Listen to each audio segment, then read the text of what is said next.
Hello everyone, welcome to my talk. Today we're going to talk about, by the way, my name is Fatih. Today we're going to talk about app widgets, but how we can actually create app widgets using glance, not remote views. Yes. How many of you has ever tried to create an app widget, has ever or worked with an app widget? Okay, so those guys knows what I'm talking about, the pain.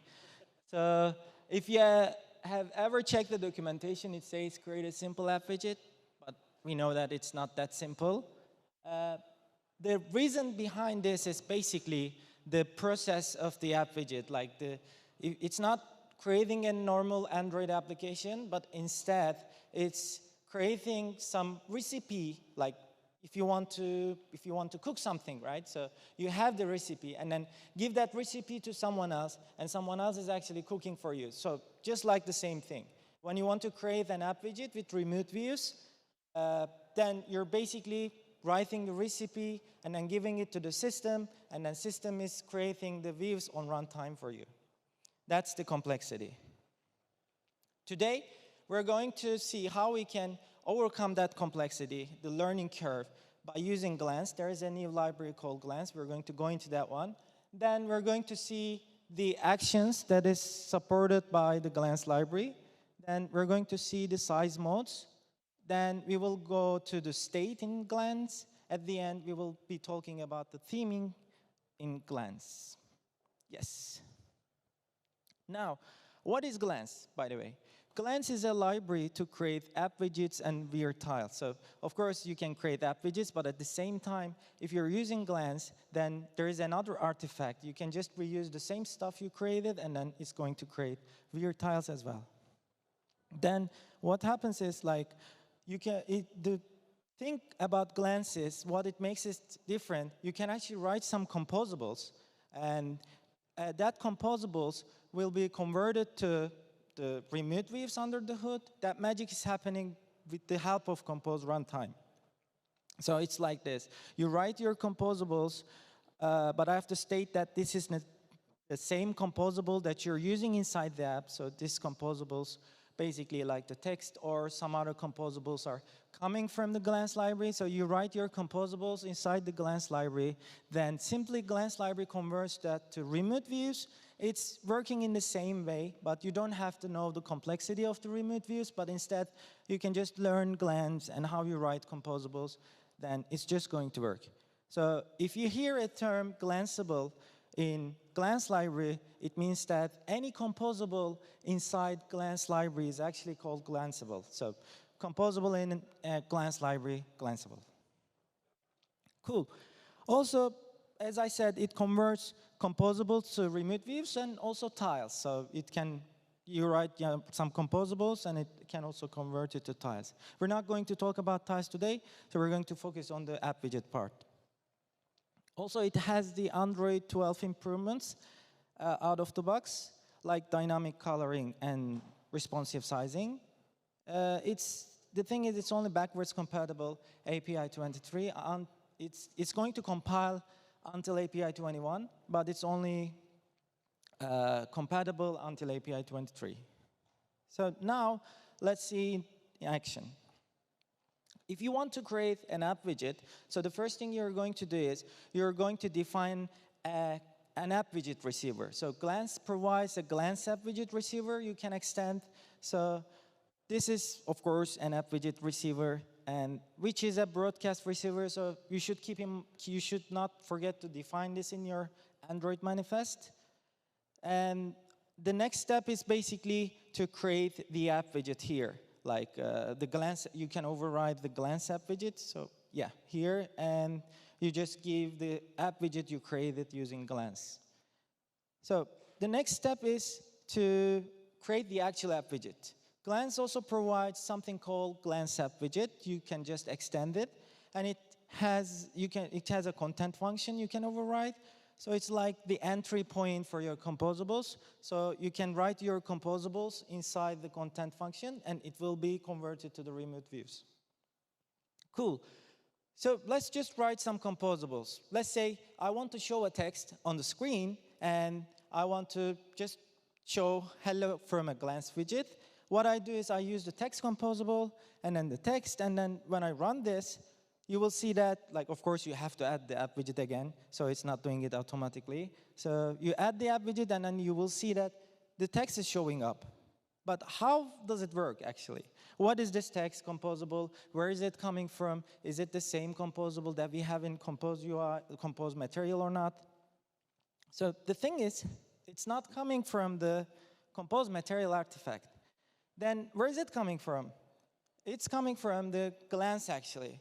It means that if you have ever created some text composable using material, you're not going to be able to reuse it because Glance is another library which uses Compose runtime. You can think of Glance as like another Compose library like Compose Web or Compose Multiplatform. So Glance is actually another library and has its own set of composables. Cool.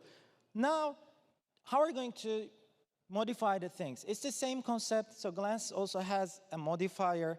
This time, as we said, we can't use the modifier coming from the UI, but Glance provides something called Glance modifier. I don't know why they haven't done like Glance text. Of course, maybe it makes sense to just have a text, but they could have just said modifier. I don't know the reason behind, but we have a Glance modifier. You can just use it. But the thing is, like, that glance modifier is actually kind of limited. So it has some kind of functions which can just play around, but it's not actually supporting every function that the actual modifier supports in the Compose UI.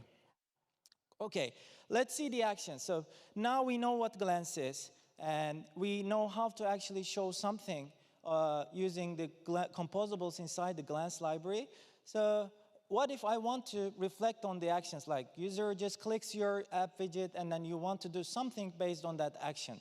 Glance supports 4 types of actions you can use. If you want to start an activity, there is an action, or broadcast, or service, or if you want to even have your own callback, like for instance, if you want to show some toast messages or something, which I hope you will not, because yeah, okay, you got it, right? So yeah, you can just use the action run callback. Let's see it in action. Now, Glance app widget, we have extended the Glance app widget, and in the content, instead of just giving the text, we are giving the modifier. Glance modifier supports, as I said, it's not supporting each and every function the other modifier supports. Sorry. This time, we want to make it clickable, like whenever the user presses your app widget, I want to start an activity. This is the use case. So in order to do that, I'm just making my app widget clickable by saying glance modifier.clickable. Then I need to give the action, actually, like start activity, and then I need to give my activity. If you do that, like this is just a simple activity, so then you made your app widget clickable. Voila. The next step is, what if, of course, this is maybe not a real world scenario, so you want to do some complicated stuff, right? You want to have your own callback, which you will show a toast message. Yeah? So now you can have your own callback, my custom action callback, and then you can implement that. We will see it later with an example. So before that, let's talk about the state in Glance. Like Glance widgets are actually stateful, which means that you can keep the state, save the state of your app widget. Like if you want to save some data, then you can actually save it. Then you can reuse that data, do some modification, etc. So state. State in Glance, so there is a composition local called local state, so you can access the current state of your app widget using this composition local. Also, it uses data store under the hood, which means that any default state, in the default state definition, there is Boolean, integer, long, float, string, set, etc. So these are supported by default. So if you want to save any state which is represented by these types, you can just save it. But if you want to have a custom state, then you need to do some other workaround, not workarounds, but there's other solutions for that. So you can just have to do some more thing. And you can get the current state like this using this current state function. it's the same actually using local state.current, so it has some other logic behind, but you can also use this current state function to access the current state. All right, so let's see it in action. Like, let's make a click counter. So what we are going to do is we are going to do this one. Like, whenever user clicks your app widget, we're just going to increment, save the state, and increment the counter. And then whenever user clicks again, we can just increment it, yeah, save the state, increment it. Okay. We have to do something, like, for now, what we're going to do is, first thing is we need to define a key for the data store. Like, we are going to save the state, right? So integer variable. So we're going to save that. So we need to create a key for that one. Then we also need a key to send the parameter from our glance app widget to the action. So we're going to see it later. And in the content function, we're defining, we're first of all getting the current state, because right now we need to read the integer value from the state, right? So we're getting the current state. If there is no current state, we're simply falling back to 0, which is the initial one. Then we create a text composable, and then we make our app widget clickable. And in that clickable one, we have to give our own custom callback. This time we want to just increment and have our own logic somewhere else, right? So we have to give our own custom callback, and we need to also send parameter, like the one that we just got from here, the number of clicks plus 1. We need to increment it and then send it to the action, send it as an action parameter in our action, and in our action, we're going to do actual saving part. Then we simply show our number of clicks in the widget. Let's go to the action callback. So now we know that, like, we read the state, we incremented it, and then we sent this integer value to the action callback. And inside the action callback, what we need to do is we need to save this action, which we have sent it through the parameter. And action callback has only one function which you're going to implement, which is called onRun. And in onRun, it actually provides you the context, glance ID, which you want to update the state with, and the action parameters, which we are going to be extracting our number from. Then, now it's time to extract our number, right? We have just sent a counter, like the incremented value from our app widget, so we need to just get that value, and then we need to set it to the counter so that we can save it later. Then we got our counter from the glance app widget. Now it's time to update the state. We simply call update app widget state function, and we're simply giving context, glance ID, and the definition. So this definition is actually coming from the glance as well. If you want to have some other definition, you can also have it, but this is, by default, it's provided by the glance library. You can use it. And it provides you to preferences, which you can actually do some modification. So we want to edit something, we're converting it to the mutable preferences, and then applying it, updating the counter with our counter. At the end, we also need to say that, hey, now I updated the state, you need to trigger an update for my app widget to the system, right? So if you just save the state, but not trigger an update inside the system, it will not take an effect. So you need to also tell the system that I updated something, now update my widget, and give the ID of your widget, then it will just work. Cool. Now we have just implemented this using glance, but what about sizing? So now we know about the actions, and we know about how we can use composables inside glance, but sizing. Sizing is, there is also composition local called local size to keep the size of a widget, which is a bit tricky because it's not always keeping the current size, but there are different things, like there are size modes which you can use. There are 3 different size modes, and one of them is single, the other one is exact, and the other one is responsive. Let's go one by one.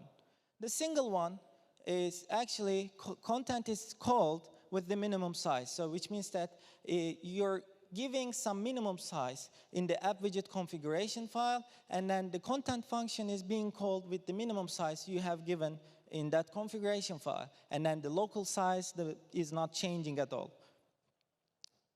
If you want to change the size mode to single size, you can override the size mode and set it to the single size mode.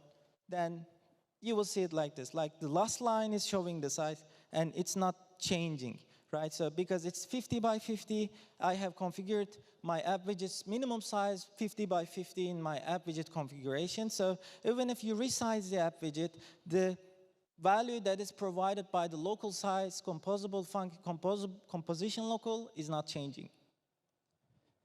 All right, so that's maybe not something we're interested in, because we're mostly interested in whenever user resizes the app widget, I want to reflect on that. So then there is also size mode called size mode exact, which means that whenever the content is called, every time the size changes, like whenever you change the size of your app widget, then you make sure that the content function is being called with the current size. And local size always has the latest size, like this. So if you want to still set the size mode to exact, then you can do the same way as we did with the size mode single. You can just override the size mode and then set it to the size mode exact. Then what will happen is, just look at this one right now. The last line is always changing. Like, it's not visible now, but if I increase it, so it's just reflecting based on the current size. So it's always going to have the latest size. But the question is, do we really need to update our app widget every time the size changes? For instance, let's say you have two layouts. I'm talking in the old terms, so you have two layouts, and then you want to just show the small one when the widget is not crossing the threshold, or you want to show the large one when the widget is crossing the when the widget is above that threshold. So then there is another size mode called size mode responsive, which is content is called for the defined size. Like you just define some set of sizes and then give it to the composable, give it to the glance, and then glance takes care of the rest. Like every time the size is changing, it's just checking if the size is actually in one of them. If the size is still one of the supported sizes, so it's not going to call the content. But if the size is actually changing from one to another, then it will call it. Let's see how we can implement. This time it's going to be a little bit different, and we need to have some supported sizes in our app widget. I'm just calling small box and large box. And small box is 100 by 100, whereas large box is 200 by 200. And I am setting the size mode as size mode responsive, and I'm giving the supported sizes from our app widget as small box and large box.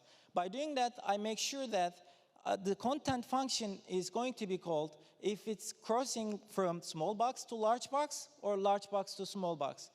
If it's like, for instance, if it's like 200 by 200 and then you resize it and then 400 by 400, it's still large box, the content function is not going to be called. So in the content function, I simply say that if it's small box, just call the small box composable. If it's large box, call the large box composable. So here, so it's 200 by 200. Now it's the small box, and it's only going to call the content function. Now it's still 200 by 200 because it's not calling the content function, which means that it's only calling the content function whenever it's coming from large box to small box or small box to large box, meaning that the local size is always going to have the size which is actually just coming from one to another. All right, so we have seen the sizing as well. It's time to see how we can theme our app widgets. Theming is a bit not complicated, but theming has always been a complicated topic, at least for me in Android. So in Glance, luckily it's not like that. So it's material theme. When we say theme, we always think about material theme, right? So let's look at where the material theme is coming from. Material theme is coming from the Compose material, which means that we can't use that material theme in Glance because it's coming from another Compose artifact. Then how are we going to theme it? Starting from Android 12, we can use dynamic colors. So you can just reference to the dynamic color, which is coming from the material resource, and say that, okay, I want to set my background with the dynamic color, and then get this dynamic color, which is dark here, and then set it as a background. So if you do that, then it will set the background color, which you have picked from the settings, actually. Then it will reflect based on what you have selected in the settings. But this is, as you see, this is the dark one, like dynamic dark primary, which means that it's always going to use the dark, like the night resources, not the light one. How are we going to fix that? So we are going to fix it by overriding it in our resources. So I am overriding the values V31 because the dynamic colors are only supported from the API 31. Then in the light one, like the default one, I'm saying use the light one. But if it's below, like in the values color XML, just because the dynamic colors are not supported, I have to just fall back to the color that I have picked. And for the night mode, it's the same. So I just use the dark resources for the night mode.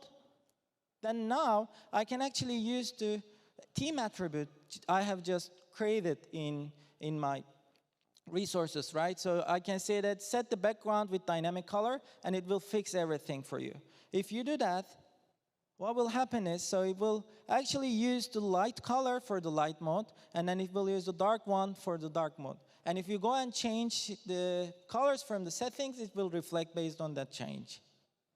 Cool. This was the dynamic color, but what about if you don't want to use dynamic color, if you want to just have like light and night mode, but not dynamic ones? So you can use color provider, which is the provider of colors for a glance composable attributes. Let's see what are the types of color provider. The first two is fixed and resource color provider, which we're not really interested in, but we are interested in the day and night color provider. So unfortunately, it's internal, but why? Let's go and check it out. But luckily, we have another color provider function, which uses under the hood. So you can use the color provider function to set the background here. And you can say that my day color is going to be, let's say, white. My night color is going to be yellow. And then if you run this, then you will see that it's also working. It's not dynamic one, but it's working for all API levels. Cool. As a TLDR, so Glance simply converts your composables to remote views and tiles. And it's not possible to use the composables from your app because Glance is basically another library which uses compose runtime under the hood. And there are 4 types of actions you can use if you want to start an activity, service, or broadcast, or if you want to have your own callback. There are 3 size modes like single, exact, and responsive. And you can get the current state using current state function for your app widget. You can use dynamic colors on Android 12 and above, but otherwise you can just create another theme attribute which fallbacks for other Android levels. Then you can also use color provider, which supports day and night colors. But lastly, remember that it's still in alpha, but the thing is, I think it's better than just dealing with remote views. Thank you so much.